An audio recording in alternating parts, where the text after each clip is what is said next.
وحده لا شريك له. Ya, akhir-akhir ini saya merasa prihatin dengan adanya beberapa habaib yang tersandung kasus hukum yang oleh sebagian kita disebut dengan istilah kriminalisasi.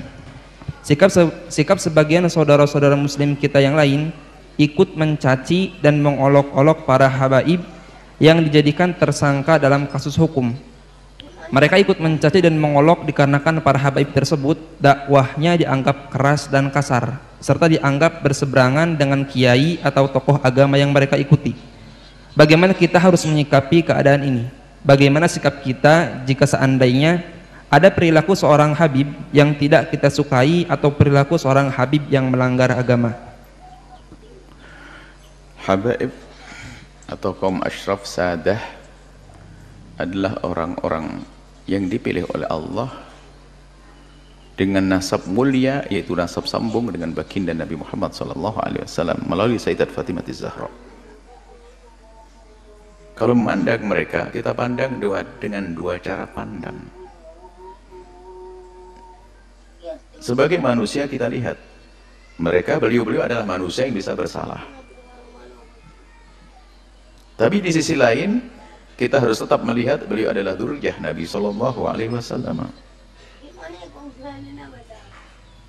Kalau mereka melakukan kesalahan, jangan sampai kita menjadikan merendahkan kehabaibannya. Naudzubillah. Kadang muncul kebencian di hati kita. Habib. Ini sudah ada muncul kebencian. Kalau dia salah, kita katakan salah sebagai manusia. Tapi jangan dihubung-hubungkan dengan istilah habaib. Karena kalau kita menyebut dengan nada merendahkan kalimat habaib, kita akan merendahkan sesuatu yang sambung dengan Nabi SAW. Kita tegur dia salah, tapi nggak usah karena habaibnya tuh habaib, nggak usah seperti itu. Seperti ada kebencian di hati kita dengan ahli bait Nabi, hati-hati, Nabi tidak akan menengok kita, tidak akan melihat kita. Kalau beliau bersalah, tentu kita wajib mengingatkan. Bahkan kewajiban kita mengingatkan beliau lebih daripada kita mengingatkan yang lainnya. Kenapa? Karena kita mengambil hidayah daripada kakek beliau. Kenapa di saat cucu baginda Nabi melakukan salah kok kita diam-diam saja?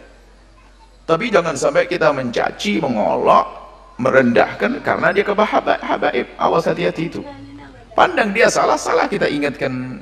Kalau kesalahannya jangan ditiru, jelas itu. Tapi jangan sampai ada kesan habib tuh. Akhirnya kita merendahkan nasab mulia baginda Nabi SAW. Saat itu kita akan runtuh menjadi rendah. Pandang dengan dua cara pandang. Jika salah dia manusia, sesuai dengan prosedur bagaimana meluruskan kesalahan yang benar. Tentunya bukan dengan bermacam caci maki dan sebagainya. Kemudian jangan dihubung-hubungkan dengan masalah nasab tadi. Nasab mulia itu pilihan dari Allah. Nggak bisa, orang minta pun nggak bisa dapat. Itu sudah dipilih. Beliau punya nasab sambung kepada Rasulullah SAW. Jangan sampai kita merendahkan kehabaibannya itu. Berarti kalau kita merendahkan kehabaibannya, kita merendahkan nasab mulia. Hati-hati. Kalau salah-salah, kita tegur-tegur. Wajar, tapi tidak sama. Jangan dihubungkan masalah habaibnya kemuliaan itu. Dzurriyyah Nabi SAW adalah mulia. Waspadalah, kadang ini lihat, karena ada gedengki tersembunyi di hati kita. Kalau sudah habib lah gitu, habib. Bahkan sampai derajat mendustakan nasab, habib palsu. Tidak bisa, kalau nasabnya benar, tetap benar. Kita mengatakan palsu, malah masuk wilayah dosa lagi. Kalau masalah ada habib yang bersalah, ya tugas kita bagaimana? Sebagai pengikut Nabi yang mencintai Nabi, gimana perilaku kita dengan cucu Nabi? Apakah kita rela cucu Nabi melakukan kesalahan seperti itu? Kalau kita rela, Nabi tidak akan rela kepada kita. Nabi akan marah, kamu mengambil hidayah dariku, tapi cucuku salah kau biarkan. Akan marah Rasulullah kepada kita.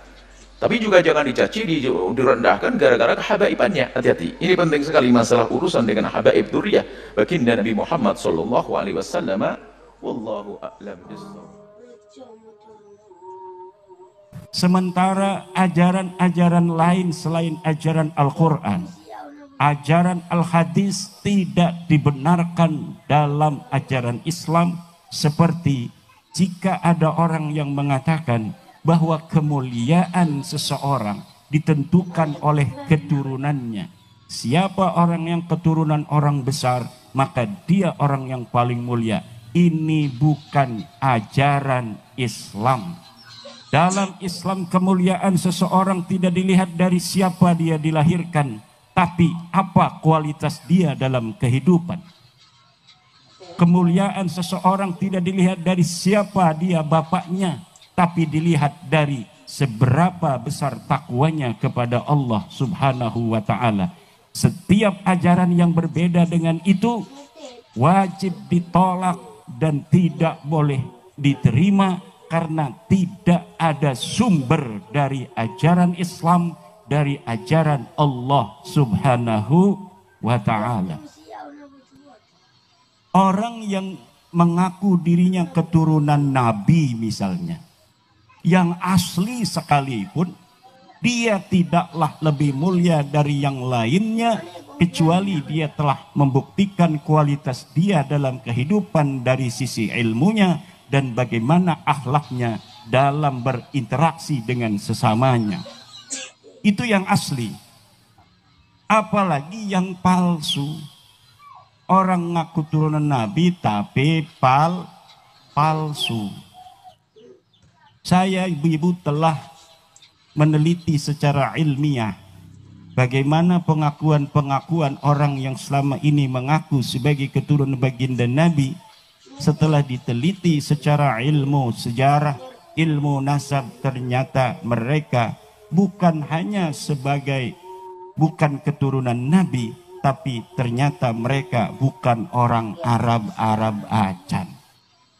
Dilihat dari ilmu nasab tidak nyambung. Dilihat dari ilmu sejarah fiktif. Nama-nama yang disebutkan sebagai luhur mereka ternyata adalah orang-orang yang tidak ada orangnya. Jejodok sawah. Disebutkan nama-namanya, tetapi kemudian tidak ada dilihat dari kesejarahan yang ditulis oleh ulama dari mulai abad ke-5, ke-6, ke-7, ke-8, ke-9. Tidak ada mereka disebut sebagai orang-orang yang mempunyai pangkat dalam kehidupan, baik sebagai orang kaya maupun sebagai ulama. Jangankan sebagai orang kaya yang mereka mengaku bahwa leluhur mereka pindah dari Irak ke Yaman, membawa kekayaan berpuluh-puluh onta. Ternyata itu cerita palsu belaka. Mereka mengaku bahwa mereka turunan Nabi yang pindah ke Yaman dari Irak. Ternyata saya telusuri, ketemu itu namanya. Memang Ahmad bin Isa adalah sebagai keturunan Nabi asli pakai sod. Dia ada di dalam kitab Tahdhibul Ansab 435 Hijriah. Dia ada di dalam kitab Muntaqilatut Talibiyah 470 Hijriah. Dia ada di dalam kitab Al-Majdi 490 Hijriah. Dia ada di dalam kitab Asy-Syajarah Al-Mubarakah 597 Hijriah. Dia ada di dalam kitab Al-Fakhri 700 Hijriah. Dia ada di dalam kitab Al-Asili 787 Hijriah. Dia ada di dalam kitab As-Sabatul Musan 780 Hijriah. Dia juga ada di dalam kitab Umdatul Talib Al-Kubra 828 Hijriah. Tapi tidak disebutkan Ahmad bin Isa ini punya anak namanya Ubaidillah, di mana para Habib Ba'alawi mengaku sebagai keturunan Ubaidillah. Ahmad bin Isa ini benar turunan Nabi. Dia punya anak namanya Muhammad, Ali dan Husain. Terverifikasi di dalam kitab-kitab nasab semuanya ada. Tapi tidak ada anak yang bernama Ubaidillah seperti apa yang diaku oleh para Habib-Habib Ba'alawi. Tidak terverifikasi sebagai turunan Nabi. Tidak pula terverifikasi secara ilmu sejarah sebagai tokoh yang pernah ada di dunia ini di masa lalu. Jadi bukan hanya sebagai bukan keturunan Nabi, tapi juga nama Ubaid ini tidak pernah dilahirkan di muka bumi. Ubaid punya anak namanya Alwi. Saya telusuri dalam kitab-kitab sejarah yang banyak ditulis, tidak ada pernah dilahirkan orang bernama Alwi bin Ubaid. Katanya Alwi punya anak namanya Muhammad. Tidak pernah ada orang dilahirkan di dunia ini yang bernama Muhammad bin Alwi bin Ubaid. Muhammad bin Ali bin Ubaid, tidak ada. Katanya punya anak namanya Alwi II, tidak ada. Katanya punya anak yang apa namanya itu Ali Qoli Qasam, tidak ada. Diceritakan di abad 9 Hijriah oleh seorang Ba'alawi namanya Ali As-Sakran. Katanya dia kalau tasyahud salam pada Rasulullah, assalamu alayka ya Rasulullah, selalu mengulang-ulang sampai kemudian Rasulullah itu menjawab salamnya. Ternyata diverifikasi nama itu bukan nama Ali Qoli Qasam, leluhurnya Habib Alwi. Ini yang saya teliti secara ilmiah dan sampai sekarang tidak ada jawaban untuk bagaimana mereka bisa membuktikan di abad di mana Ahmad bin Isa itu ada, yaitu 345 Hijriah. Apakah ada yang menyatakan bahwa Ahmad bin Isa punya anak namanya Ubaid? Mereka tidak bisa jawab. Katanya pindah dari Irak ke Yaman. Mana kitab yang menyebutkan sebelum abad ke-9, di mana mereka mengaku di abad 9 itu sebagai turunan Nabi? Sebelumnya mana kitab satu saja kitab nasab yang menyatakan mereka turunan Nabi? Tidak ada. Padahal kitab nasab banyak ditulis di sepanjang tahun antara 345 sampai 895 Hijriyah. Kemudian saya tanya lagi, adakah satu kitab saja yang menyatakan bahwa Ahmad bin Isa ini pindah dari Basrah ke Yaman? Tidak ada. Saya dapat membuktikan bahwa Ahmad bin Isa ini ada di kota Madinah, di satu kampung namanya Kampung Surya, di mana Kampung Surya ini adalah salah satu kampung di Madinah Al-Munawwarah yang menjadi basis seluruh keturunan baginda Nabi. Ahmad bin Isa ada di situ 243 Hijriyah, dan tidak ada keterangan bahwa beliau pernah pindah ke Basrah atau dari Basrah pindah ke Yaman. Tidak ada. Dia orang Madinah, ada di Madinah. Wafatnya tidak disebutkan di dalam kitab Al-Ghaibah karangan At-Tusi di abad ke-5. Tetapi mengenai dia tidak punya anak namanya Ubaid, itu telah menjadi konsensus seluruh para penulis kitab-kitab nasab. Tidak ada Ahmad bin Isa alaihi salam mempunyai anak namanya Ubaidillah. Tidak ada orang namanya Ubaidillah ini pernah ada di Yaman. Kitab-kitab Yaman sudah ada. Tabaqat Fuqaha il-Yaman, Tabaqat Sulaha il-Yaman, Tarikh al-Yafi'i, Tarikh as-Suluk. Tidak ada yang menyebut nama orang, nama Faqih Muqaddam, Faqih Muqaddam. Tidak ada. Katanya wali mi'rajnya 70 kali. Tidak ada. Kalau Syekh Abdul Qadir Al-Jailani disebutkan sebagai seorang waliullah, itu ada di dalam kitab-kitab yang di mana dia lahir, dia hidup, itu ada ulama-ulama lain yang mencatat keberadaannya. Hari ini Imaduddin Usman ada di dunia ini tahun 2024. Nyari aja di Google Imaduddin Usman, thread akan banyak berita tentang Imaduddin Usman.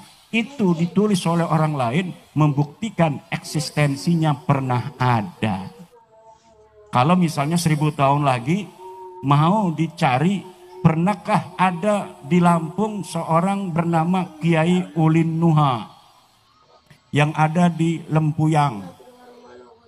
Pas dicari data-data masa lalu tahun 2024 ada berita Kiai Imaduddin Usman mendatangi pondok pesantren Darul Ulum asuhan Kiai Haji Ulin Nuha Al-Hafidh. Ada yang nulis, ternyata itu bisa ditelusuri. Dan kalau orang berbohong tentang sejarah, serapi-rapinya dia berbohong, pasti akan ketahuan dengan teori dan metodologi para ahli filologi dan para ahli teks. Jadi cara untuk mengungkap kepalsuan sejarah itu bisa ditelusuri dengan metodologi studi teks dan studi intertekstualitas. Contohnya begini, ada orang nyalon bupati, dia punya ijazah Madrasah Aliyah Darul Ulum 2024. Nyalonnya ini 2024. misalnya atau 2050. Dicurigai ijazahnya palsu, aliyah dari Darul Ulumnya. Kenapa dicurigai palsu? Karena ada data dari Kementerian Agama lulusan Darul Ulum tahun 2024 dan tidak ada namanya. Ini membuktikan ijazah yang dikeluarkan itu yang dia jadikan syarat sebagai calon bupati adalah ijazah palsu.